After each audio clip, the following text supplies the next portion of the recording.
நாளில் ஆண்டுடைய வார்த்தையை அனுபவத்திற்காக, எதிர்காலத்திற்காக ஸ்தோத்திரம். என் தேவன் நம்மை நடத்தி வந்த ஒவ்வொரு பாதையிலையும் ஒரு அனுபவத்தை ஆண்டவர் கொடுத்திருக்கிறார். ஆமென். எல்லாருக்குமே, எல்லா ஸ்டூடெண்ட்ஸுமே கிளாஸுக்குள்ளே போகும்போது ஃப்ரெஷ்ஷாக தான் போகிறாங்க. எல்லாருமே படிச்சுட்டு ஃபஸ்ட் ரேங்க் எடுக்கிற புள்ள அப்படியே ரொம்ப படிச்சுட்டுலாம் போகிறது ஒரே மாதிரி தான் போகிறாங்க. Their approach, their preparation, their confession brings them outstanding. எதிர்காலத்துக்காக ஸ்தோத்திரம். Praise God for the experiences. இந்த வருஷத்தில் எப்பாவது நீங்கள் நினச்சிருக்கலாம், ஏன் ஆண்டவரே உங்களுக்கு இது தெரியவே இல்லை, ஏன் ஆண்டவரே லைஃப்பில் நடக்கிற இந்த காரியம் உங்களுக்கு தெரியவே இல்லை, நம்ம யோசிக்கலாம். ஆனால் சங்கீதம் 139 அதிகாரத்தில் நீங்கள் பார்க்க வேண்டாம், நான் சொல்லிடுறேன், வேகமாக வசனங்களை சொல்லி கடந்து போகிறேன். சங்கீதம் 139 அதிகாரம் விசேஷமாய் தாவீது ஆண்டவர் ரொம்ப ஆராய்ந்து தெரிந்து கொண்டு, எப்படி ஆண்டவரே உங்களுக்கு எல்லாமே தெரியுது, நான் நடந்தாலும் உங்களுக்கு தெரியுது, நான் படுத்திருந்தாலும் தெரியுது, தூரத்துலேருந்து என் சிந்தனை அறியறீங்களா ஆண்டவரே, எப்படி ஆண்டவரே, அவர் சிருஷ்டிகர்த்தர். சில பேர் நம்ம நினைச்சுக்கிறோம் ஆண்டருக்கு எதுவுமே தெரியுதில்லைன்னு சொல்லி. அந்த சங்கீதம் 139 அதிகாரத்தில் முதல் 5 வசனத்தில் உங்களுக்கு இவ்வளவு தெரியுதே ஆண்டவரேன்னு சொல்லி 6வது வசனத்தில் சொல்லுகிறார், இந்த அறிவு எனக்கு மிகுந்த ஆச்சரியமும் எனக்கு எட்டாத உயரமாக இருக்கிறது. Such knowledge is too wonderful for me, too great for me to understand. வேதத்தில் ஒரு சில பகுதிகள் இருக்குது, அதை நம்ம வாசிக்கிற பொழுது இவ்வளவு அதிசயமானவரா, ஆண்டவர் இவ்வளவு அற்புதமானவரா, இந்த அறிவு எனக்கு மிகுந்த ஆச்சரியமும் எனக்கு எட்டாத உயரமாக இருக்கிறது. சில வேளையில் நம்ம பார்க்கணுங்க, நம்ம ஆண்டவரே எனக்கு இந்த காரியத்தை செய்யணும், இந்த நன்மையை செய்யணும், இந்த அற்புதத்தை செய்யணும், அதோடு நம்ம நிற்கக்கூடாது. எவ்வளவு பெரிய காரியங்களை செய்திருக்கார், எனக்குன்னு எவ்வளவு எனக்காக உருவாக்கி வைத்த குடும்பம், எனக்காக கொடுத்த பிள்ளைகள், எனக்காக நான் செய்ய கொடுத்த ஊழியம், இப்படிப்பட்ட ஊழியம், அதெல்லாம் நம்ம நினைச்சு பார்க்கணும். இந்த 2025 நம்ம ஒவ்வொருவருக்கும் ஆண்டவர் அப்படிப்பட்ட காரியங்களை செய்திருப்பார். அதில் ஒரு குறிப்பிட்ட வசனம் சங்கீதம் 139 நீங்கள் வாசிச்சு பாருங்க. அதில் ஆண்டவர் எவ்வளவு அதிசயமாக செய்கிறார். ஆண்டவரே, நான் வானத்துக்கு போனாலும் நீங்கள் அங்கே இருக்கிறீங்க ஆண்டவரே, நான் பாதாளத்தில் போனாலும் நீங்கள் அங்கே இருக்கிறீங்க ஆண்டவர், எல்லா இடத்துலையும் ஆண்டவர் இருக்கிறார். ஒரே ஒரு வசனம் ரொம்ப ஆதாரமாக சொல்கிறேன். 16வது வசனத்தில் சொல்லுகிறார், என் கருவை உம்முடைய கண்கள் கண்டது, என் அவயங்களில் ஒன்றாகிலும் இல்லாத போதே அவைகள் அனைத்தும் அவைகள் உருவேற்படும் நாட்களும் உமது புஸ்தகத்தில் எழுதியிருந்தது. ஒரு வசனம் போதும், ஒரு எக்ஸாம்பிள் போதும் உங்களுக்கு அந்த சங்கீதம் 139 டேஸ்ட் பண்ணுறக்கு. இப்போ ஸ்வீட் வாங்க போகிறோம், கடையில் சொல்கிறாங்க சாம்பிள் டேஸ்ட் பண்ணி பாருங்கிறாங்க. பெர்ஃப்யூம் பார்க்க போகிற ஒரு சாம்பிள் கொடுக்குறாங்க. இந்த மாதிரி இந்த ஒரு வசனம் போதும் சங்கீதம் 139 எவ்வளவு ஆசீர்வாதமானது. அதாவது நீ என் கருவையும் கண்கள் கண்டதின் அவயங்களில் ஒன்றாகிலும் இல்லாத போதே அவைகள் அனைத்தும் அவைகள் உருவேற்படும் நாட்களும் உமது புஸ்தகத்தில். ஆண்டவரே, என்னுடைய கண்கள், என்னுடைய காதுகள், என் மூக்கு எதுவுமே உருவாகலை, அதற்கு முன்பாகவே எவ்வளவு வருஷம் நான் உயிரோடு இருக்கணுங்கிறது உங்கள் புஸ்தகத்தில் எழுதி வச்சிருக்கிறீங்க ஆண்டவரே. எவ்வளவுதான் கேட்குறாரு பாரு. ஆண்டு அவ்வளவு அற்புதமானவர். அதே ஆண்டு தான் நமக்கு இருக்கிறார். நம்முடைய வாழ்க்கை அவர் கரத்தில் தான் இருக்குது. சில வேளைகள் அந்த அதிசயமான ஆண்டவர் எனக்கும் இருக்கிறாருங்கிற தெரியாதனால தான் நம்ம அப்செட் ஆகி போகிறோம், டிஸப்பாயிண்ட் போகிறோம், டிப்ரெஷன். இந்த டிப்ரெஷன் ஏன் வருது, இந்த மன உளைச்சல் காரியம் ஏன் வருதுன்னா, உங்களுக்கு ஆண்டரை பற்றி ரொம்ப தெரியல, அவருடைய அறிவு ஆச்சரியமானதுன்னு தெரியல. அவர் என்ன பாஷை சொல்கிறீங்க, எனக்கு தெரியாதா, உலகத்தில் இருப்பவன் எனக்குள் பெரியவர். அது நம்ம லிப்ஸில் இருக்குது, உள்ளே போகலை.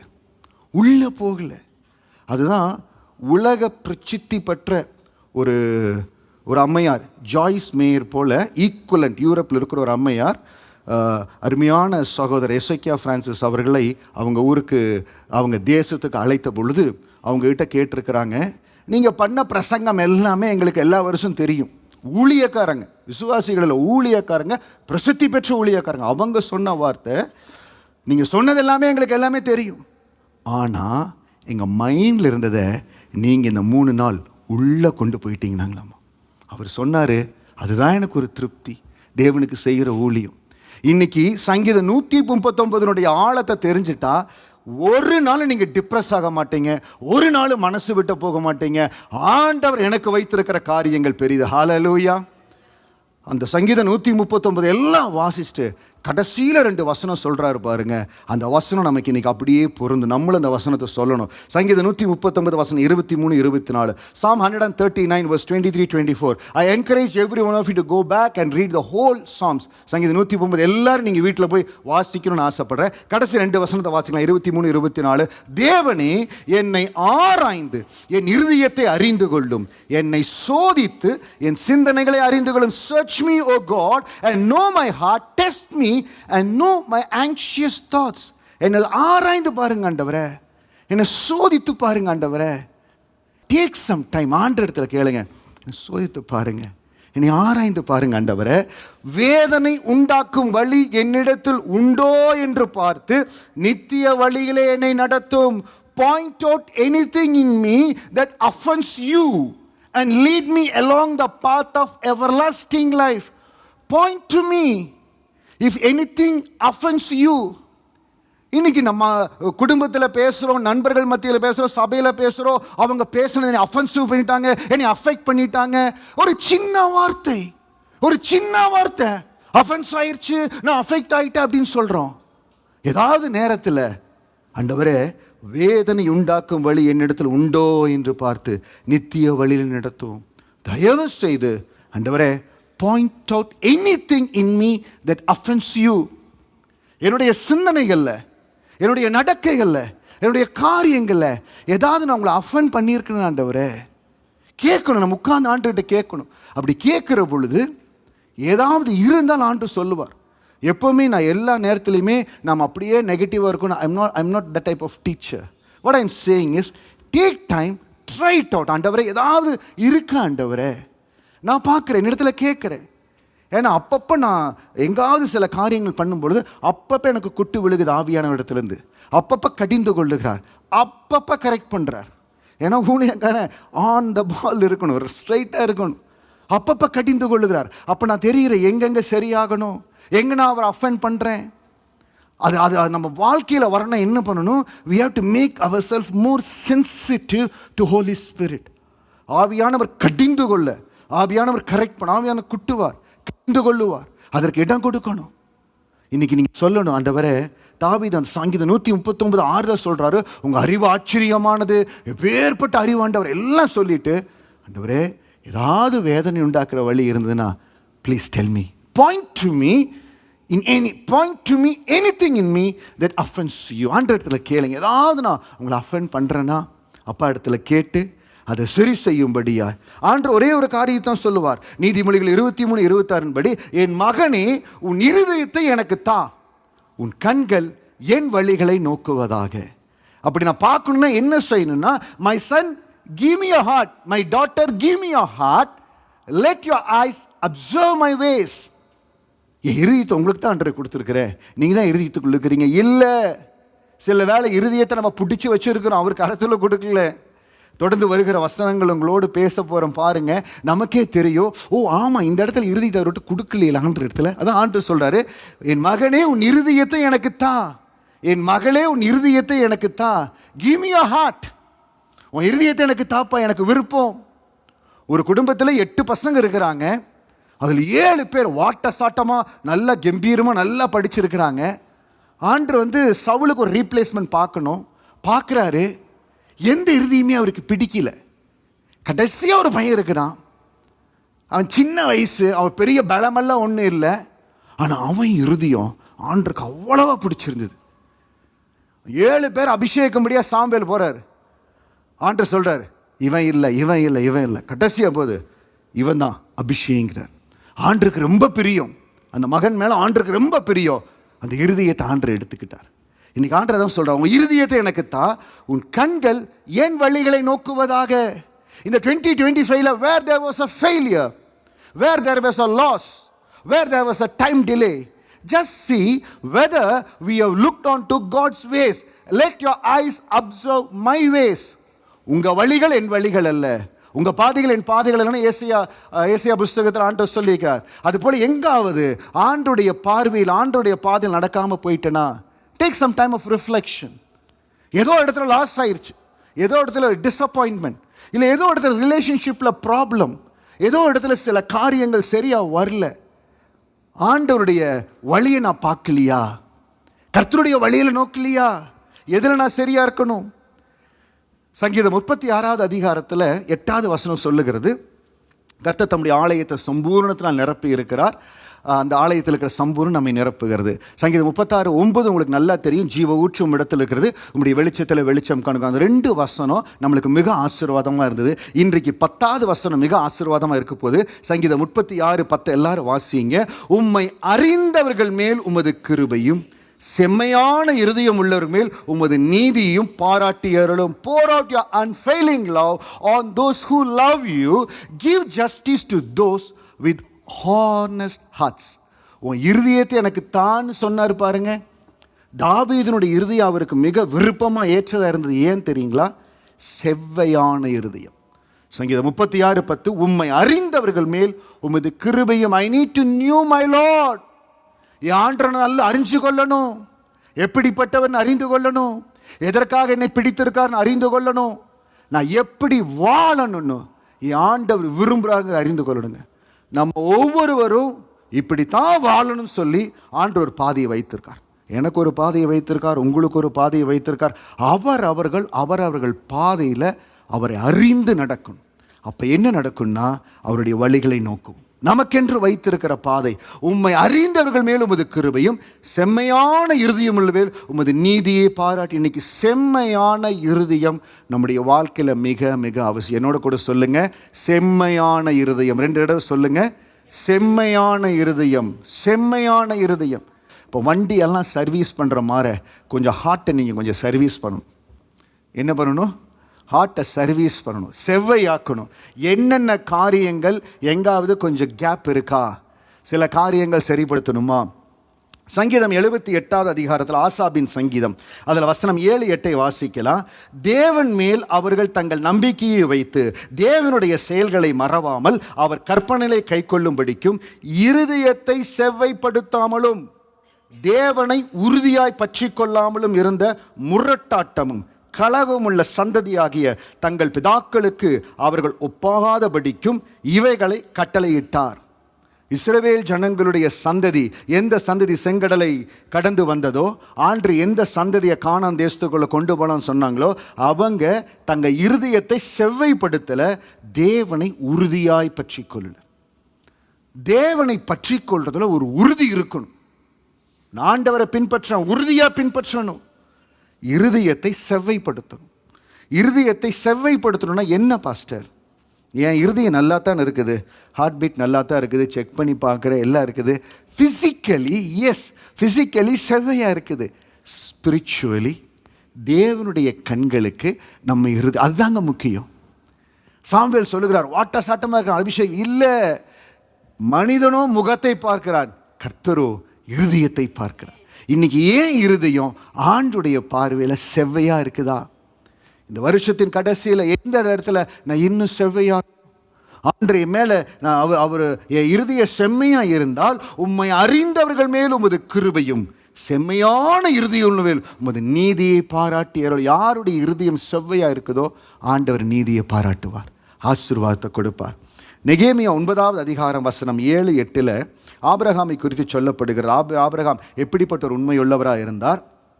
ஆபிராமை தெரிந்து கொண்டு அவனை ஊர் என்னும் கல்தேயரின் பட்டணத்திலிருந்து புறப்பட பண்ணி அவனுக்கு ஆபிரகாம் என்று பெயரிட்ட தேவனாகிய கர்த்தர் நீர், அவன் இருதயத்தை உமக்கு முன்பாக உண்மை உள்ளதாக கண்டு கானானியர், ஏத்தியர், எமோரியர், பெரிசியர், எபூசியர், கிர்காசியருடைய தேசத்தை அவன் சந்ததிக்கு கொடுக்கும்படி அவனோடு உடன்படிக்கை பண்ணி உம்முடைய வார்த்தைகளை நிறைவேற்றினீர். நீர் நீதியுள்ளவர்.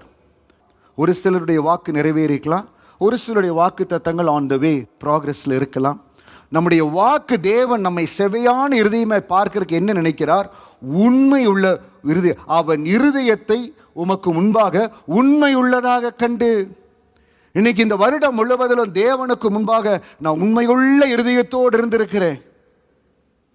குடும்பத்தில் எல்லா இடத்துலையும் உண்மையாக இருந்திருக்கிறேன். வேலை இடத்துல பேசுகிற காரியத்தில் கையிட்டு செய்கிற வேலையில் உண்மையாக இருந்திருக்கிறேன். கர்த்தர் கொடுத்திருக்கிற சின்ன ஊழியனால் உண்மையாக இருந்திருக்கிறேன். என்னால் முடிஞ்ச பலத்தில் தேவனுடைய ஆலயத்தில் ஆராதனை உண்மையாக இருந்திருக்கிறேன். ஒரு சிலருடைய வேலையை நிமித்தம் சில வேலை ஒவ்வொரு வாரம் வர முடியறதில்ல. ஆனால் யாருக்கெல்லாம் ஆண்டவர் கிருபையோ பலத்தையோ சுகத்தையோ ஐஸ்வர்யத்தையோ கொடுக்கிறாரோ நிச்சயம் தேவ சமூகத்தில் நம்ம உண்மையாக இருக்கணும். அவன் இருதயத்தை உமக்கு முன்பாக உண்மையுள்ளதாக கண்டு ஆண்டு எல்லா இடத்துல அந்த உண்மையை எதிர்பார்க்கிறாருங்க. நம்ம உண்மையாக இருக்கணும் தேவனுக்கு. அந்த உண்மையாக இருக்கிறதுனா என்ன? உண்மை அப்படின்னா என்னன்னா, யார் பார்க்குறாங்களோ இல்லையோ கர்த்தருக்கு முன்பாக ஐ எம் ட்ரூத்ஃபுல். ஆண்டருடைய பார்வையில் நான் கிளியராக இருக்கிறேன். ஆண்டர் என்னை பார்க்குற பார்வையில் தேவனுக்கு முன்பாக ஏன் பலத்தில் நான் உண்மையாக இருக்கிறேன். அதுதான் ஆண்டர் பார்த்து கொண்டே இருக்கிறார். அந்த மகள் 2 காசு வைத்து இருக்கிறார். அந்த தனக்கு இருந்ததை ஆண்டருக்கென்று விதைக்கிற அந்த அற்புதத்தை ஆண்டவர் பார்த்தார். கொஞ்சத்தில் உண்மை. அந்த இன்னொரு இடத்துல அந்த சாரிபாத் விதவை ஒரு 4 விறகு பொறுக்கி நாங்கள் எடுத்து நாங்கள் சாப்பிட்டு சாக போகிறோன்னு இருக்கிறோம். அப்போ ஆண்டுடைய வார்த்தை கடந்து வருகிறது. அந்த ஆண்டுடைய வார்த்தை கடந்து வந்த உடனே அந்த வார்த்தையை கனப்படுத்தும்படியா, சரி நம்ம செத்தாலும் பரவாயில்ல, இருக்கிறதுல ஆண்டுடைய வார்த்தையின்படி செய்வோன்னு செய்கிறது. நம்ம பலத்தில் அது உண்மைங்கிறது என்னன்னு கேட்டிங்கன்னா, நம்ம பலத்தில் ஆண்டருக்கு நேர்த்தியாய் செய்வது, உண்மையாக நடப்பது. ஆண்டு ஆபிரகாமுடைய உண்மையை பார்க்குறார். அதான் சொல்கிறது, ஒரு குடும்ப தலைவன் ஒரு குடும்ப தலைவி உண்மை உத்தமமாய் ஊழியத்தை செய்கிற பொழுது, இன்றைக்கி நம்ம ஊழியத்தை செய்கிற பொழுது ரொம்ப பயங்கரமாக இப்படி அப்படின்னு இல்லை. நான் நிறையா ஊழியக்காரர், அதாவது ஆண்டரோடு நடக்கிற ஊழியக்காரர்கள், அவர்களுடைய முடிவை ஒரு சில காலமாக ரொம்ப வாட்ச் பண்ணுறேன். ஒரு சிலருடைய ஊழியத்தில் they went to peak, ஆனால் அவருடைய முடிவு ரொம்ப சொல்ல முடியாத அளவுக்கு இருந்தது. ஒரு சிலருடைய ரொம்ப நார்மலாக தான் இருந்தாங்க.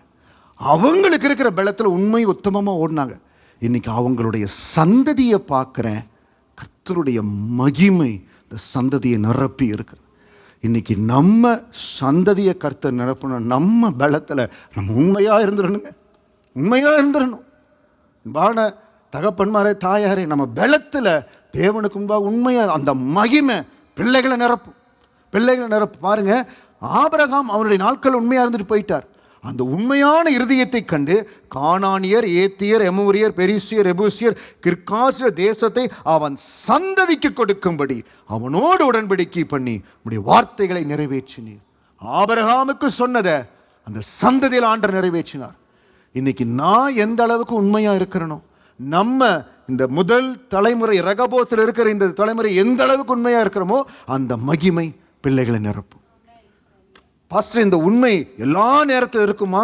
கடைசி வரை உண்மையை காத்து கொள்ளணும். ஏதோ 1 வருஷம் 2 வருஷம் அல்ல. சிலருடைய பிரயாணத்தில் பார்க்குறேன் 10 வருஷம் உண்மையாக இருக்கிறாங்க. சூழ்நிலைகள் வருது, மாறி போகிறாங்க. 20 வருஷம் 30 வருஷம் 40 வருஷம் மாறி போகிறாங்க. இந்த நாளில் மாறுறாங்க. ஆசாவுடைய நாட்களில் மாறினார். ஆசா என்கிற ராஜா தேவனை நோக்கி பார்த்தார். என்னை காட்டிலும் பலமான ஜனங்க வர்றாங்க, எனக்கு நீங்க உதவி செய்யணும் ஆண்டவரே. பலம் உள்ளவனுக்காகிலும் பலனற்றவனுக்காகிலும் உதவி செய்வது உங்களுக்கு லேசான காரியம் ஆண்டவரே. எங்கள் கண்கள் இந்த ஏராளமான கூட்டத்துக்கு 2 நாளாகமம் 20வது அதிகாரத்தில் எங்கள் கண்கள் உண்மையே நோக்கி கொண்டிருக்குதுன்னு சொல்லி பெரிய படம் வருது, தன்னை விட மிஞ்சின படம் வருது. ஆசாவுக்கு ஆண்டவர் உதவி செய்கிறார். பாருங்க, அந்த உண்மைங்கிறது என்னன்னா, கடைசி மூச்சு வரைக்கும் இந்த உண்மையை காத்துக்கொள்ளணுங்க. இட் இஸ் நாட் ஜஸ்ட் 1 வருஷம் 2 வருஷம், கடைசி 35 வருஷம் ஆசா உண்மையா இருந்தார். எத்தனை வருஷம் சொல்லுங்க? 35 வருஷம் ஆசா உண்மையா இருந்தார். 36வது வருஷத்துல ஒரு சோதனை வருது. ஆசா விழுந்து போயிட்டார். 2 நாளாகமம் 15வது அதிகாரத்தில் 19வது வசனம், 2 Chronicle chapter 15 verse 19. ஆசா அரசாண்ட 35ஆம் வருஷம் மட்டும் யுத்தம் இல்லாதிருந்தது. நம்ம எவ்வளவுக்கு ஆண்டு சமூகத்தில் உண்மையா இருக்கிறோமோ, யுத்தங்கள் பிரச்சனைகள் வராதுன்னு இல்லை, அந்த பிரச்சனையிலிருந்து மீண்டு வந்துடுவோம். சோதனை வராதுன்னு இல்லை, பலவித சோதனைகள் எல்லாவற்றையும் உங்கள் பலத்தினால கடந்தோம் ஆண்டவரே. உண்மையுள்ள இருதயம். அந்த 35 வருஷம் யுத்தம் வரவே இல்லைங்க. 16வது அதிகாரம் 1 வசனம், ஆசா அரசாண்ட 36ஆம் வருஷத்திலே இஸ்ரவேலின் ராஜாவாகிய பாஷா யூதாவுக்கு விரோதமாய் வந்து ஒருவரும் யூதாவின் ராஜாவை ஆசாவினிடத்தில் போக்குவரத்து வராதபடிக்கு ராமாவை கட்டினான். அப்பொழுது ஆசா கர்த்தருடைய ஆலயத்திலும் ராஜாவின் அரண்மனையுள்ள பொக்கிஷங்களுள்ள வெள்ளியும் பொன்னும் எடுத்து தமஸ்குவின் வாசம் பண்ணுகிற பெனதாத் என்னும் சீரியாவின் ராஜாவிடத்துக்கு அனுப்பி 35 வருஷம் ஆண்டருக்கு உண்மையா இருந்துட்டு 36வது வருஷத்துல உண்மையை இழந்து போயிட்டார். இதுதான் சொல்றது, உண்மை என்பது கடைசி வரை அப்பாவை நம்ம இந்த இடத்துல கண்ணை மூடி அப்பாவை முகமுகமாய் பார்க்கிற வரை அந்த உண்மையுள்ள இருதயம் ரொம்ப அவசியம், ரொம்ப அவசியம். 36வது வருஷத்துல அவன் விட்டு போயிட்டான். ஒரு தீர்க்கதரிசி வந்து சொல்லுகிறார், மடத்தனம் பண்ணிட்டியா. 9வது வசனத்துல 2 நாளாகம் 16:9, தம்மை பற்றி உத்தம இருதயத்தோடு இருக்கிறவர்களுக்கு தம்முடைய வல்லமையை விளங்க பண்ணும்படி கர்த்தருடைய கண்கள் பூமி எங்கும் உலாவிக் கொண்டிருக்கிறது. இந்த விஷயத்தில் மதியில்லாதவராயிருந்தீர், ஆகையால் இதர் முதற்கொண்டு உமக்கு யுத்தங்கள் நேரிடும் என்றான். என்னைக்கு அந்த ஹானஸ்ட் ஹார்ட் ஆசாவுக்கு போயிருச்சோ, என்னைக்கு அந்த உண்மையுள்ள இருதயம் போயிருச்சோ, அந்த உண்மையுள்ள இருதயம் போயிருச்சுன்னு வச்சுக்கோங்களே, துணிகரம் வரும். இது ஒரு அடையாளம். என்னைக்கு ஆண்டருக்கு நான் உண்மையா இருக்கணுங்கிறது எல்லாம் இருந்ததுன்னா துணிகரம் வரும், என்ன செயலான தைரியம் வரும், அதிகாரத்தை துஷ்பிரயோகம் பண்ணக்கூடிய காரியங்கள். ஆசா அதுதான் செய்கிறான். ஆசா என்ன செய்கிறார் பாருங்க, 10வது வசனத்துல அதன் ஆண்டோடைய வார்த்தை அந்த தீர்க்கதரிசி கொண்டு வருகிறார். 10வது வசனம், அதன் நிமித்தம் ஆசா ஞான சிருஷ்டிக்காரன் மேல் சினந்து கடும் கோபம் கொண்டு அவனை காவலறையிலே வைத்தான். இதெல்லாம் அவன் காலத்தில் ஜனங்களை சிலரை கொடூரமாய் நடப்பித்தான். எந்த இடத்துல உண்மையுள்ள இருதயம் மாறுகிறதோ அந்த இடத்துல அதிகார துஷ்பிரயோகம் வரும். அவர்கள் என்ன வேணாலும் செய்வாங்க. ஆசாவுடைய வாழ்க்கை அடையாளம் 41வது வயதுல 41வது ஆண்டுல ஆசாவினுடைய முடிவு ரொம்ப கோரமாக இருந்தது. நம்ம என்ன செய்யணும்? என் இறுதி எல்லாம் உண்மையாக இருந்திருக்காண்டவரை நீங்கள் நம்மளே செக் பண்ணி பார்க்கணும். நம்மளே செக் பண்ணி பார்க்கணும்.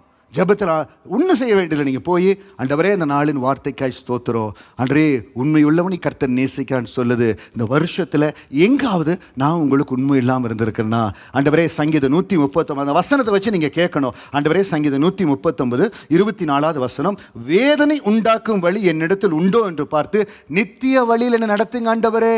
அப்படி கேட்கிற பொழுது பரிசுத்த ஆவியானவர் உங்களோடு கூட இடைபடுவார். எப்பவுமே நம்ம உள்ள இருதயம் ரொம்ப அவசியம். எபிரேயர் 3 வேகமாய் கடந்து போறேன். எபிரேயர் 3 வசனம் 7-8, ஆகையால் பரிசுத்த ஆவியானவர் சொல்லுகிறபடியே இன்று அவருடைய சத்தத்தை கேட்பீர்களாகில் வனாந்தரத்தில் கோபமூட்டின போதும் சோதனை நாளில் நடந்தது போல உங்கள் இருதயங்களை கடினப்படுத்தாதிருங்கள். ஆண்டவர் ஆசீர்வாதத்தை ஆர்டைன் பண்ணி வச்சிட்டார். கானான் தேசத்துக்குள்ள போற ஆர்டைன் பண்ணி வச்சிட்டார். அந்த 10 பேர் செஞ்ச பிரச்சனை, இந்த 10 பேர் கொண்டு வந்த துர்ச்செய்தி எல்லாருடைய இருதயத்திலையும் போய் அநேகருடைய இருதயம் கடினமாயிருச்சு. இன்னைக்கு நம்ம இருதயம் எங்காவது கடினப்பட்டிருக்கிறதா? குடும்பத்தில், ரிலேஷன்ஷிப் மத்தியில், இல்லை வேலை இடத்துல எங்காவது ரொம்ப கடினமாக இருக்கா? கடினமாக சில காரியங்களை செய்கிறோமா? கொஞ்சம் யோசிச்சு பாருங்க. அந்த கடினம் தேவ சமூகத்தில் ஆண்டு பார்க்கிற பொழுது அது செவ்வையாக இருக்குமா இருக்காதா? நமக்கே தெரியுது, நான் ரொம்ப கடினமாக நடந்து கொள்கிறேன், சில காரியங்கள் நான் கடினமாக செய்கிறேன், இந்த காரியத்தை இவ்வளவு கடினமாக நான் பண்ணியிருக்கிறேன், இருதயத்தை நான் கடினப்படுத்திக்கிறேன். சில பேர் சொல்கிறாங்களே, ஏன் அப்படி இப்போ நான் இருதயத்தையே கடினப்படுத்தி தான் அந்த காரியத்தை செஞ்சேன். அதை தேவ சமூகத்தில் வச்சு பாருங்க. ஆண்டு பார்வையில் அது செவ்வையாக இருக்குமா? வசனத்தோடு வச்சு பாருங்க. நீங்களே உங்களை நாமளே நிதானித்து பார்க்கணும். நான் கடினமாக நடந்திருக்கிறேன்னா, எந்த இடத்துல இருக்கிறேன்? அப்படி கடின இருதயம் இருந்தால் இன்றைக்கி அதை மாற்றிடுங்க. ஒருவேளை குடும்பத்தில், இல்லை வேலை இடத்துல, இல்லை சக விசுவாசிகள் சபையின் மத்தியில் ஏதாவது கடினமாக நம்ம காரியத்தை செய்கிறோமா? செய்யக்கூடாதுங்க. கடின இருதயம் தேவனுடைய பாவையில் செவ்வையாக இருக்காது. அந்த கடின இருதயம் இருந்ததுன்னா சங்கீதம் 36:10 படி உம்மை அறிந்தவர்கள் மேல் உமது கிருபையும் செம்மையான இருதயம் உள்ளவேல் உமது நீதியும் பாராட்டி அருளும். ஏன்னா செம்மையான இருதயம் இருந்தால் தான் ஆண்டவர் தம்முடைய நீதியை பாராட்டி அருளுவார். இன்னொரு இடத்துல பாருங்க, நான் சொன்ன பாருங்க, அந்த இருதயம் சவுலினுடைய இருதயம் கடினமாயிருச்சு. ஆண்டருக்கு முன்பாக சவுலினுடைய இருதயம் உண்மையெல்லாம் கர்த்தரால் அபிஷேகிக்கப்பட்ட மனுஷன்தான், கர்த்தரால் அபிஷேகிக்கப்பட்ட மனுஷன்தான். ஆனால் அவன் இருதயம் கடினமாயிருச்சு. உண்மைக்கு ஆண்டருக்கு உண்மையா இல்லை. இந்த சூழ்நிலையில் சங்கீதம் 131 தாவீது எழுதுகிறார். அது 3 வசனம் தான் இருக்குது. ஆனால் அந்த 3 வசனத்தில் சொல்கிற காரியம் என்னன்னு பார்த்தீங்கன்னா, கர்த்தாவே என் இருதயம் இருமாப்புள்ளதல்ல, என் கண்கள் மேட்டிவைகளும் உள்ளவல்ல, பெரிய காரியங்களுக்கு மிஞ்சின கருமங்களும் தலையிடுகிறதில்லை, தாயின் பால் மறந்த குழந்தையைப் போல நான் என் ஆத்துமாவை அடக்கி அமர பண்ணினேன். என் ஆத்துமா பால் மறந்த குழந்தையைப் போல் இருக்கிறது.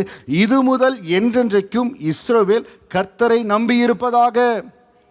அன்றே எனக்கு விரோதமா நான் செய்யாத காரியத்தை செய்ததான் சொல்லி எழும்புறாங்க. காரணமே இல்லாமல் எனக்கு விரோதமா எழும்புறாங்க. அவங்க இருதயம் இருமாப்பா இருக்காண்டவரே. என் இருதயம் இருமாப்புள்ளதல்ல, என் கண்கள் மேட்டிமை உள்ளவைகளும் அல்ல. ஒரு காரியத்தை நல்லா மனதில் வைத்துக்கணும். என் இருதயம் ஆண்டுக்கு உண்மை இல்லாமல் போயிருச்சுன்னா யாருமே சொல்லி கொடுக்க வேண்டாம், இருமாப்பு நம்முடைய இருதயத்தை நிரப்பிடும். நம்முடைய கண்களில் மேட்டிமை நிரப்பிடும். அது ஒரு அடையாளம், அது ஒரு அடையாளம்.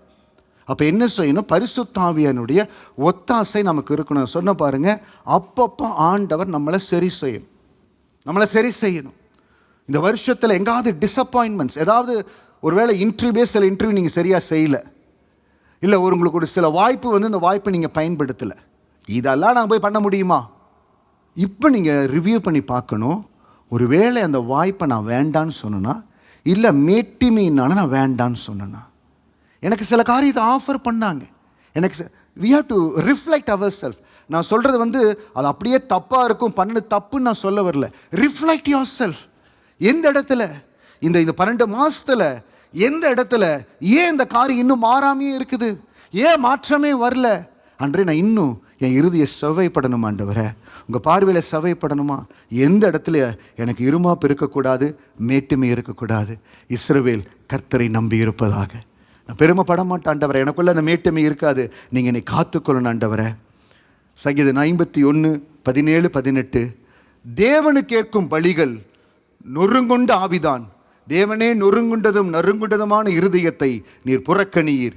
சியோனுக்கும் அது பிரியத்தின்படி நன்மை செய்யும், எருசலேமின் மதில்களை கட்டுவீராக. ஆண்டவருக்கு பிரியமானது நொறுங்குண்டதும் நறுங்குண்டதுமான இருதயம். அது ஆண்டவர் புறக்கணியார். சில வேளைகளில் நம்முடைய ஆவிக்குரிய ஆசீர்வாதங்கள், ஆவிக்குரிய காரியங்கள் நம்முடைய வாழ்க்கையில் மேட்டிமையை கொண்டு வந்துடும். பரிசேயன் சொல்லுகிறான், நான் எல்லாத்திலையும் தசமமாக கொடுக்குறேன் தெரியுமா, ஒரு வாரத்துக்கு 2 தடவை ஃபாஸ்டிங் இருக்கிறேன் தெரியுமா. அந்த வசனம் சொல்லுகிறது, அவன் வெளியில் சொல்லலை, மனதிலே ஜெபித்தான், ஆண்டு பார்த்தார். சில வேளைகள் அந்த காரியம் நடக்கும். ஆவிக்குரிய மேட்டிமை, எனக்கு தெரியும், எனக்கு பண்ண முடியும், இருதயம் செவ்வையாக இருக்காது. அது செவ்வையில்லாத இருதயமாக இருக்கும். நமக்கு செய்ய முடியும், அது ஆண்டு கொடுத்த கிருபை, தேவன் கொடுத்த தயவு, தேவன் கொடுத்த அதுக்காகத்தான் ஆண்ட சமூகத்தில் ஒப்பு கொடுக்குறோம். இன்னைக்கு அதுலேயும் நம்ம ரொம்ப கேர்ஃபுல்லாக இருக்கணும். நான் எவ்வளோ நேரம் அபிஷேகத்தினது ஜெபிக்கிறேன்னு தெரியுமா, நான் எப்படி, அது நீங்கள் செய்ய வேண்டிய உங்கள் மேலே கர்த்தர் கொடுத்த கிருபை, அது உங்களுக்கென்று கொடுத்தது. எவனம் அதிகமாக கொடுக்கப்பட்டதோ அவனம் அதிகமாக எதிர்பார்க்கப்படுகிறது. அதற்காக மேட்டிமை பாராட்ட ஒன்றுமே இல்லை. அந்த இடத்துல ஒரு மனுஷன் வந்து நிற்கிறான், நான் பாவி ஆண்டவரை, நான் உள்ளே வர முடியாத பாவி ஆண்டவரை, நொறுங்குண்டதும் நறுங்குண்டதுமான இருதயத்தை நீர் புறக்கணியீர். அந்த இடத்துல வசனம் சொல்லுகிறது, இவன் அல்ல, அவனே நீதிமானாய் திரும்பி போனான். அவனுடைய இருதயம் செவ்வையான இருதயமாய் ஆண்டுக்கு தெரிஞ்சது. நான் நிறையா ஜெபம் பண்ணுறேன், நிறையா உபவாசம் பண்ணுறேன், எல்லா காரியத்தை பண்ணுறேன், இருதயம் செவ்வையாக இருக்கான்னு ஆண்டு பார்க்குறாரு. அடிக்கடி நம்மளை ரிஃப்ளெக்ட் பண்ணி பார்த்துட்டே இருக்கணும். என் இருதயம் செவ்வையாக இருக்காண்டவரே, உங்களுக்கு பிரியமாக இருக்காண்டவரே, நீங்கள் நொறுங்குண்டதும் நறுங்குண்டதுமான இருதயத்தை நீங்கள் புறக்கணிக்க மாட்டீங்கண்டவரே. இன்றைக்கி தயவு செய்து என் இருதயம் உண்மையாக இருக்குதா? உண்மை இல்லை, நீங்கள் வேதத்தில் ஆசாக்கு சொன்னபடி யாருடைய வாழ்க்கையை வேணாலும் எடுத்து பாருங்கள். எந்த இடத்துல உண்மை இல்லையோ அந்த இடத்துல கடினம் வந்திருக்கும், இருமாப்பு இருந்திருக்கும், அதிகார துஷ்பிரயோகம் இருந்திருக்கும், எல்லாமே நடக்கும். யூ கேன் சி, ஈக்குவேட் பண்ணி பார்க்கலாம். நீங்கள் வசனத்தை வாழ்க்கையோடு ஒப்பிட்டு பார்க்கலாம். ஸோ செவ்வையான இருதயத்திற்காக நம்ம ஜெபிக்கணும். அதே வேளையில் ஸ்தோத்திரம் மிக அவசியமாக இருக்கணும். ஒவ்வொரு நாளையும் அதிகாலையில் ஸ்தோத்திரத்தோடு ஆரம்பிப்பாண்டவரை, ஸ்தோத்திர பலிகள் உங்கள் பாதத்தில் செலுத்துவாண்டவரை, கொடுத்த நாளுக்காய் முதலாவது ஸ்தோத்திரம் சொல்லுவேன். இன்றைக்கி நீங்கள் என்னை ஆசீர்வதித்து வைத்திருக்கிறீங்க, அதற்காய் அந்த ஸ்தோத்திரம் சொல்ல சொல்ல நம்ம வாழ்க்கையில் கிருபை பெருகும். ஸ்தோத்திரம் சொல்ல சொல்ல வாழ்க்கை கிருபை பெருகும். அதான் பவுல் தெசலோனிக்கே சபைக்கு சொல்லுகிறார். 1 தெசலோனிக்கேயர் 5:16-18, எப்பொழுதும் சந்தோஷமாயிருங்கள், இடைவிடாமல் ஜெபம் பண்ணுங்கள். இதுதான் ஒரே லைனில் அப்படியே சொல்ல, தனித்தனியாக எம்பசைஸ் பண்ணுறாரு. எப்பொழுதும் சந்தோஷமா இருங்க, இடைவிடாமல் ஜெபம் பண்ணுங்க, எல்லாவற்றிலேயும் ஸ்தோத்திரம் செய்யுங்கள், அப்படி செய்வதே கிறிஸ்து இயேசுவுக்குள் உங்களை குறித்து தேவனுடைய சித்தமாயிருக்கிறது. என் ஆண்டவர் நடத்துகிற பாதையில் எல்லாவற்றுக்கும் ஸ்தோத்திரம் செலுத்த போகிறேன். ஹல்லேலூயா. எல்லாவற்றுக்காய் ஸ்தோத்திரம் செலுத்த போகிறேன். அன்றே நீங்கள் கொடுத்த நாளுக்காய் ஸ்தோத்திரம், ஒவ்வொரு நாளுக்காய் ஸ்தோத்திரம் சொல்லி, வேலையில் உயர்வை கொடுத்துருக்காரு ஸ்தோத்திரம், பிள்ளைகளை ஆசீர்வாதத்திற்காக ஸ்தோத்திரம், அநேக நேரம் ஸ்தோத்திரத்தில் செலவு செய்யுங்க, கிருபை பெருகும். எல்லாவற்றிலும் ஸ்தோத்திரம் செய்யணும். எபிரேயர் 13:14-15 book of Hebrews chapter 13 verse 14 and 15. நிலையான நகரம் நமக்கு இங்கே இல்லை. இங்கே இருக்கிறது பெர்மனன்ட் அல்ல. இங்கே இருக்கிற HDB காண்டோ, ஊரில் வச்சிருக்கிற பங்களா, கார், இங்கே இருக்கிற ஃபெராரி, லம்போகினி பெர்மனன்ட் அல்ல. பரலோகம் தான் பெர்மனன்ட். இந்நிலையான நகரம் நமக்கு இங்கே இல்லை, வரப்போகிறதையே நாடி தேடுகிறோம். ஆகையால் அவருடைய நாமத்தை துதிக்கும் உதடுகளின் கனியாகிய ஸ்தோத்திர பலியை அவர் மூலமாக எப்பொழுதும் தேவனுக்கு செலுத்த கடவும். நம்முடைய உதடுகளின் கனியாகிய ஸ்தோத்திர பலி ஒவ்வொரு நாளும் உங்களுக்கு ஸ்தோத்திரம் செலுத்த ஆண்டவரே. ஒருவேளை எனக்கு பழக்கம் இல்லை அப்படின்னா ஸ்தோத்திர பலிகள் புக் இருக்குது, அதை வச்சு நீங்கள் ஸ்தோத்திரம் செலுத்தலாம். இல்லை நீங்கள் ஆண்டருக்குள்ளே வளருகிற ஒரு மகனாய் மகளாய் இருப்பீர்கள் என்றால் ஆண்டர் செய்த நன்மையை வசனத்தை சொல்லி அதற்காய் ஸ்தோத்திரோன்னு சொல்ல சொல்ல ஆண்டர் அந்த கிருபையை பெருக செய்வார். உதடுகளின் கனியாகிய ஸ்தோத்திர பலியின் மூலமாய் தேவனுக்கு அதை செலுத்துகிறோம். சங்கீதம் 50:23, ஸ்தோத்திர பலியிடுகிறவன் என்னை மகிமைப்படுத்துகிறான். நம்ம செய்கிறது என்ன செய்கிறோம்? நம்ம ஸ்தோத்திரம் செய்கிற பொழுது ஆண்டரை மகிமைப்படுத்துகிறோம். தன் வழியை செவியப்படுத்துவனுக்கு தேவனுடைய ரட்சிப்பை வெளிப்படுத்துவே என்று சொல்கிறார். But giving thanks is a sacrifice that truly honors me. If you keep to my path, I will reveal to you the salvation of God. ஸ்தோத்திரத்தில் ஒரு பெரிய வல்லமை இருக்குது.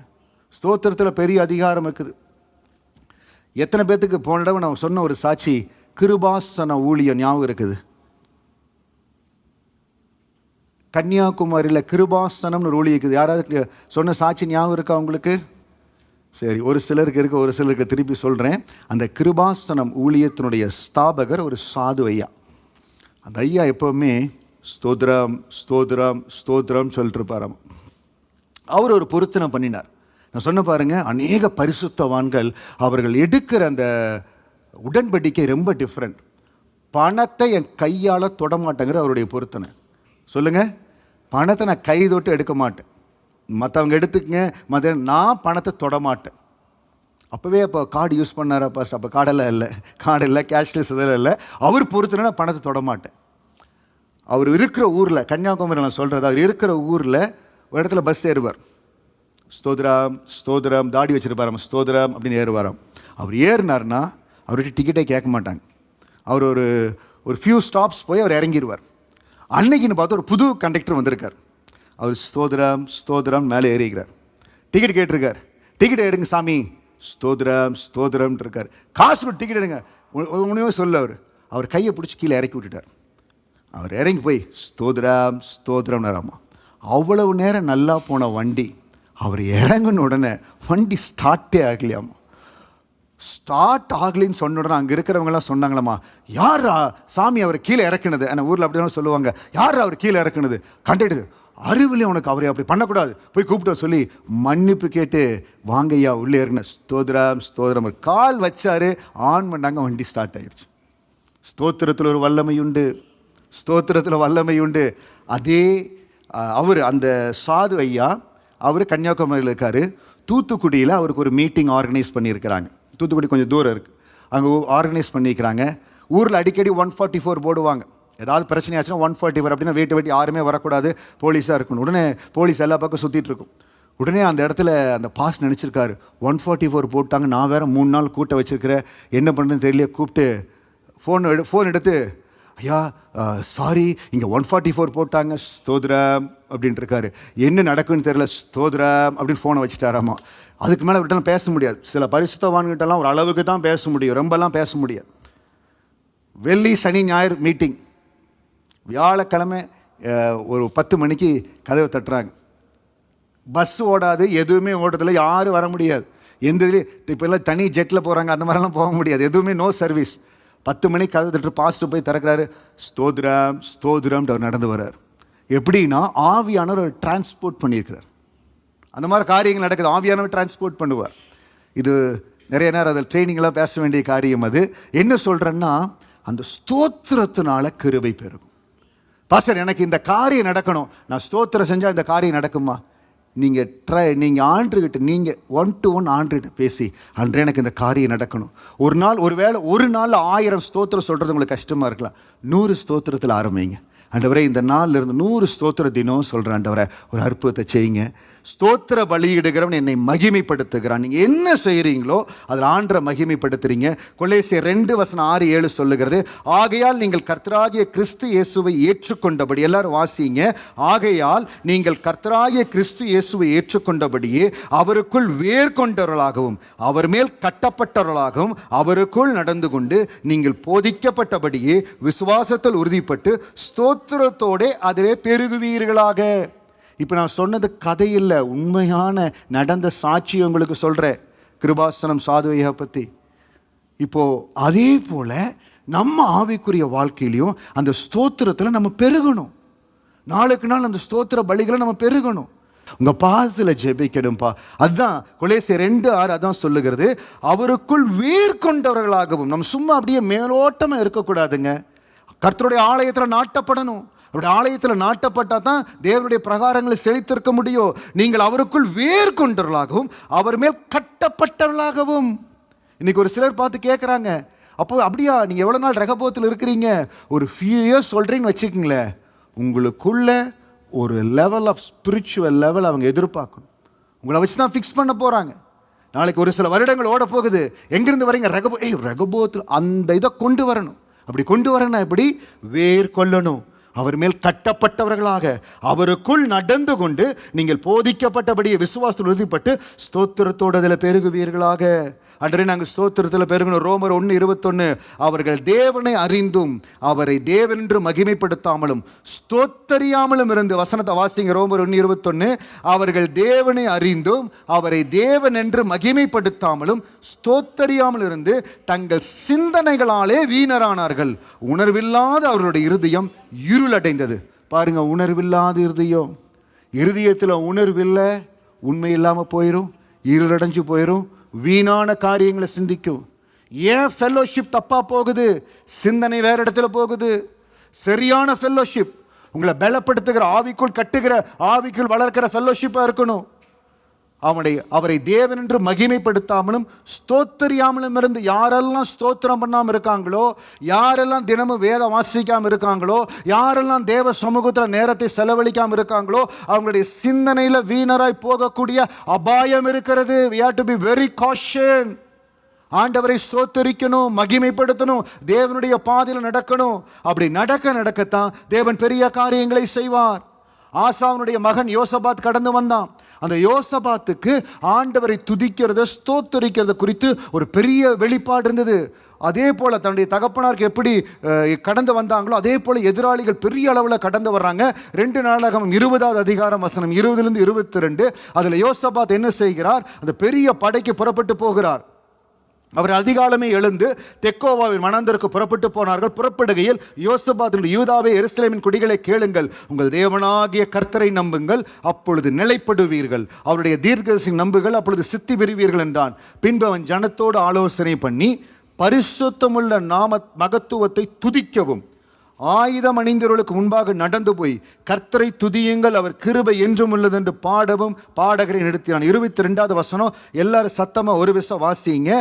அவர்கள் பாடி துதி செய்ய தொடங்கின போது யூதாவுக்கு விரோதமாய் வந்து பதிவிருந்த அம்மோன் புத்திரையும் மோவாபியரும் சேயின் மலைதேச ஒருவருக்கு விரோதமாய் ஒருவரை கர்த்தர் எழும்ப பண்ணினால் அவர்கள் வெட்டுண்டு விழுந்தார்கள். நம்ம ஸ்தோத்தரிக்கிற பொழுது, ஆண்டரை மகிமைப்படுத்துகிற பொழுது, துதிக்கிற பொழுது ஆண்டவர் மேலான காரியங்களை நம்ம வாழ்க்கையில் செய்வார். எந்த ஒரு தேவ பிள்ளை ஸ்தோத்தரிக்க ஆரம்பிக்கிறாங்களோ அவங்க துதிக்க ஆரம்பிப்பாங்க. துதிக்கிறவங்க ஆராதிக்க ஆரம்பிப்பாங்க. ஆராதிக்கிறவங்களுக்குள்ள அபிஷேகம் கடந்து வரும். அபிஷேகம் கடந்து வருகிறவங்க வேதத்தின் வசனத்தின் வெளிச்சத்தை பாருங்க. நம்ம ஆராதனை ஆரம்பிக்கிற பொழுது தேவனை ஸ்தோத்தரித்து தேவ சமூகத்தில் ஜெபிக்கிறோம். எதற்கு செய்கிறோம்? முதலாவது தேவனை மகிமைப்படுத்துகிறோம். இன்னைக்கு அந்த ஒரு வேளை இது நாள் வரை வேலை பிஸி, குடும்பத்தின் காரியம் முடியல பாஸ்டர், பரவாயில்ல, ஸ்டார்ட் ஃப்ரம் டுமாரோ தேவ சமூகத்தில் ஒரு நேரம் எடுத்து ஆண்டவர் நீங்கள் ஸ்தோத்தரிக்க ஆரம்பித்தா கிருபை உங்களை சூழ்ந்து கொள்ளும். துதியின் அபிஷேகம் உங்களை நிரப்பு.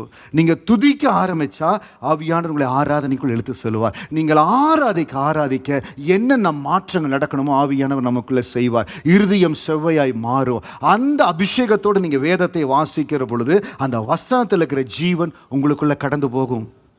It is a process. ஏதோ சும்மா எடுத்தேன் படித்தேன் இல்லை. கொஞ்ச நேரம் ஸ்தோத்திரம், கொஞ்ச நேரம் துதி. அபிஷேக ஆவியானவர் அபிஷேகத்தில் பேசுகிற கிருபை ஆண்டு கொடுத்தால் அந்த அந்நிய பாஷையில் கொஞ்ச நேரம் பேசி அதற்கப்புறம் நீங்கள் வேதத்தை திறந்தீங்கன்னா வசனம் உங்களோடு பேசும். நீங்கள் வசனம் அதுதாங்க அந்த எக்ஸ்பீரியன்ஸ்குள்ளே நம்ம கடந்து வரணும். நீங்கள் சொல்லணும், செவ்வையான இருதயத்தை எனக்கு கொடுங்க ஆண்டவரே. ஹல்லேலூயா. உங்களை ஸ்தோத்திரிக்கிற கிருபையை கொடுங்க ஆண்டவரே. நம்ம அப்படியே எழுந்திருந்த தேவ சமூகத்தில் ஆண்டவருக்கு நன்றி செலுத்தி இந்த வருடம் முழுவதிலும் எவ்வளவு அதிசயமாய் அற்புதமாக நம்ம நடத்தி வந்திருக்கார். அப்பாவுக்கு நன்றி சொல்லுங்க.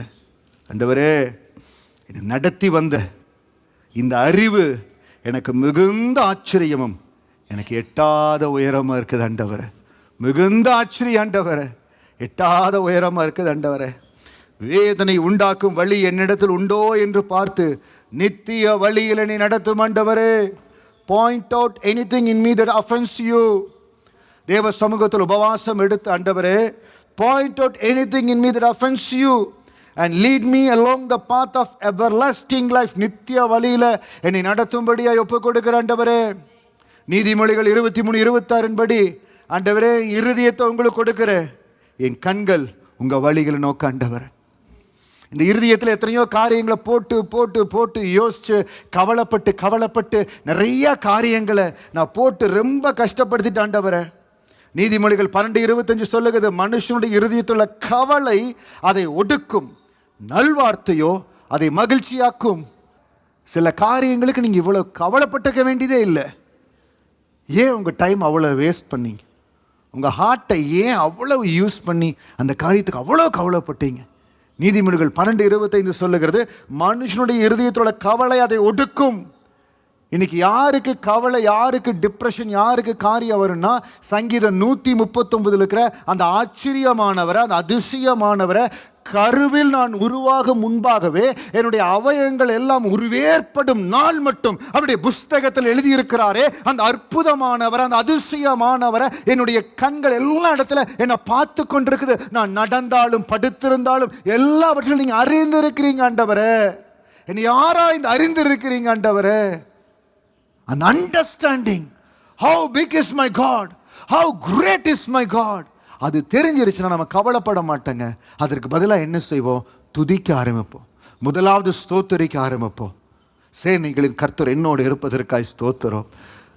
யோசுவாவுடைய வார்த்தை கேட்டு சூரியனையும் சந்திரன் நிறுத்தின ஆண்டவர் எனக்கு விரோதமாக எழும்புகிற இந்த காரியத்தை நிறுத்த போகிறதுக்காய் ஸ்தோத்திரம். I am challenging church, I am encouraging your church. நீங்கள் இந்த வார்த்தையை சொல்லி ஜெபிக்கிற பொழுது ஏதோ சில காரியங்கள், பெரிய சவால்கள் நீங்கள் எதிர்கொண்டு வேண்டியது. as a big challenge coming in forward you, நீங்கள் சொல்லலாம், ஆண்டவரே, யோசுவாவுடைய வார்த்தையை கேட்டு சூரியனையும் சந்திரனையும் நிற்க செய்த அதே ஆண்டவர் எனக்கும் காரியங்களை நிற்க செய்ய போவதற்காய் ஸ்தோத்திரம். எனக்கு விரோதமாய் வருகிற காரியங்களை டைவர்ட் பண்ண போறதுக்காய் ஸ்தோத்திரம். எனக்கு சேர வேண்டிய நன்மையை எனக்கு கொடுக்க போவதற்காய் ஸ்தோத்திரம். கர்த்தருடைய அற்புதம் என் கரத்தில் கடந்து வருவதற்காய் ஸ்தோத்திரம். அந்த ஸ்தோத்திர பலியிடுகிறவன் என்னை மகிமைப்படுத்துகிறான். சங்கீதம் 50:23, ஸ்தோத்திர பலியிடுகிறவன் என்னை மகிமைப்படுத்துகிறான். But giving thanks is a sacrifice that truly honors me. இன்னைக்கு ரெண்டு காரியத்தை மனதில் வைங்க. ஒன்று, என் இருதயம் செவ்வையான இருதயமாய் மாறணும். எந்த இடத்துல தேவனுக்கு உண்மை இல்லாமல் இருக்கக்கூடாது, காரணம் இல்லாத கடினம் இருக்கக்கூடாது, இருமாப்பு இருக்கக்கூடாது, மேட்டுமை இருக்கக்கூடாது. இருதய ஆண்டுக்கு பிரியமான செம்மையான இருதயமா இருக்கணும். செம்மையான இருதயமா இருக்கணும். தேவனை நான் ஸ்தோத்தரிக்கணும், அவரை உயர்த்தணும். ஹalleluya ரிபா ஹரபரோலா ஹரஷரலா ஹரபரபா. ஆண்டவர் பார்த்து சொல்ல போறோம், என்னை காண்பவரே, என்னை காப்பவரே, என்னை ஆராய்ந்து அறிந்திருக்கிறீர், என்னை சுற்றி சுற்றி சூழ்ந்திருக்கிறீங்க. நான் அமர்வதும் நான் எழுவதும் நீர் நன்றாய் அறிந்திருக்கிறீர் ஆண்டவரே. நீர் நன்றாய் அறிந்திருக்கிறீர் ஆண்டவரே. ரிபா லஹோ ரிஷா ஹரபரா கரபா ரிகா பஹோ ரபா ஹரபரா லஹரஷபா. ஆண்டவர் அப்படியே ஸ்தோத்தரிங்க. செய்யுங்க. சங்கீதம் 139 இருக்கிற அந்த வசனத்தின்படி நம்மை ஆராய்ந்து அறிந்து இருக்கிறார், நம்மை சுற்றி சுற்றி சூழ்ந்து இருக்கிறார், எல்லா இடத்துல நம்மை நடத்துவார். சொல்லுங்க, அப்பா என்னை அறிந்து இருக்கிறீங்க, என்னை காண்பவரே, என்னை காப்பவரே. என்னை காண்பவரே, தினம் காப்பவரே, என்னை காண்பவரே, தினம் காப்பவரே, ஆராய்ந்து அறிந்திருக்கின்றேன், சுற்றி சுற்றி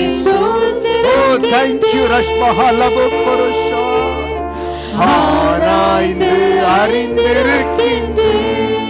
நன்றி ஆவியானவரே. சுற்றி சுற்றி சூழ்ந்திருக்கின்றேன்.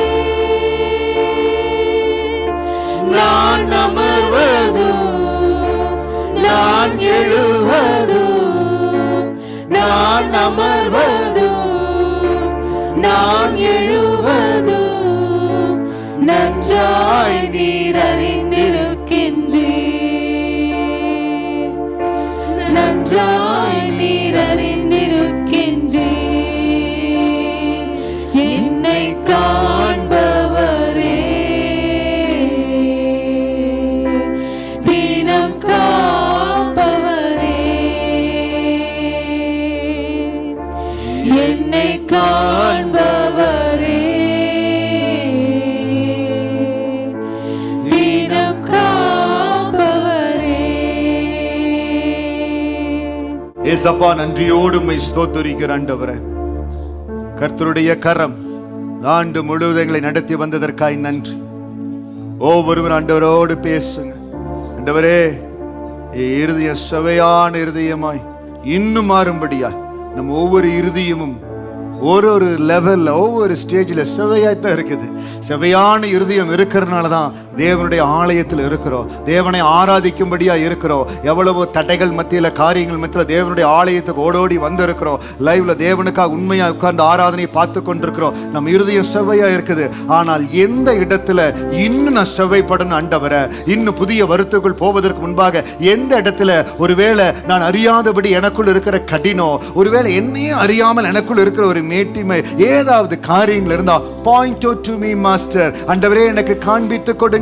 இன்னும் நான் சுவைப்படணும், இன்னும் தேவனுக்கு பிரியமாய் மாறணும். அன்று நான் சுவைப்படுவதனால என் மேல வருகிற ஆசீர்வாதத்தை காட்டிலும் என் சந்ததியின் மேல ஆசீர்வாதத்தை கொடுப்பீங்க ஆண்டவரே. உமக்கு உண்மையா இருப்பது நிமித்தம், என் வெள்ளத்துல உமக்கு உண்மையா இருப்பது நிமித்தம் ஆபிரகாமுடைய உண்மையை கண்டு அவனுடைய எல்லா எதிராளிகளை ஆண்டவரே நீங்க தகர்த்து போட்டு அவன் சந்ததிக்கு கொடுக்கும்படி அவனோடு உடன்படிக்கை பண்ணி உம்முடைய வார்த்தைகளை நிறைவேற்றினீர். நீர் நீதியுள்ளவர், நீர் நீதியுள்ளவர். எங்கள் ஒவ்வொருவருக்கும் நீர் நீதியுள்ளவர். ரெகபோத்துக்கு நீர் நீதியுள்ளவர். அப்பா, உம்மை ஸ்தோத்தரிக்கிறோம். எங்கள் இருதயங்கள் இன்னும் சபைப்பட உதவி செய்யுங்க.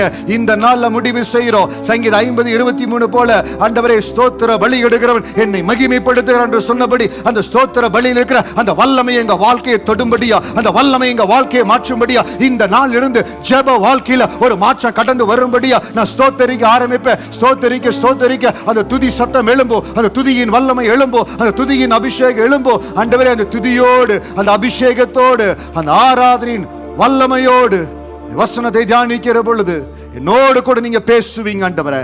ஹல்லேலூயா. அப்படியே கரங்களை வச்சு சொல்லுங்க, ஆண்டவரே உங்க பாதத்தில் அர்ப்பணிக்கிறோம், உங்க பாதத்தில் அர்ப்பணிக்கிறோம். எங்கள் இருதயம் இன்னும் பிரியமானபடி சுவையான இருதயமாய் மாறட்டும் ஆண்டவரே. நாங்கள் ஸ்தோத்திர பலி இடுகிறதுல இன்னும் மகிமையாய் செய்யும்படியா எங்களுக்கு உதவி செய்யுங்க. உங்க திருக்கரத்தில் தாழ்த்தி அர்ப்பணிக்கிறோம். கொடுத்த எல்லா தயவுக்காய் நன்றி. திருப்பாதத்தில் ஒப்பு கொடுக்கிறோம். இயேசுவின் நாமத்தில் ஜெபிக்கிறோம் நல்ல பிதாவே, ஆமென், ஆமென். இந்த நாளில் எங்களோட லைவ்ல கலந்து கொண்ட ஒவ்வொரு தேவ பிள்ளையும் மனதார ஆசீர்வதிக்கிறோம். God bless you.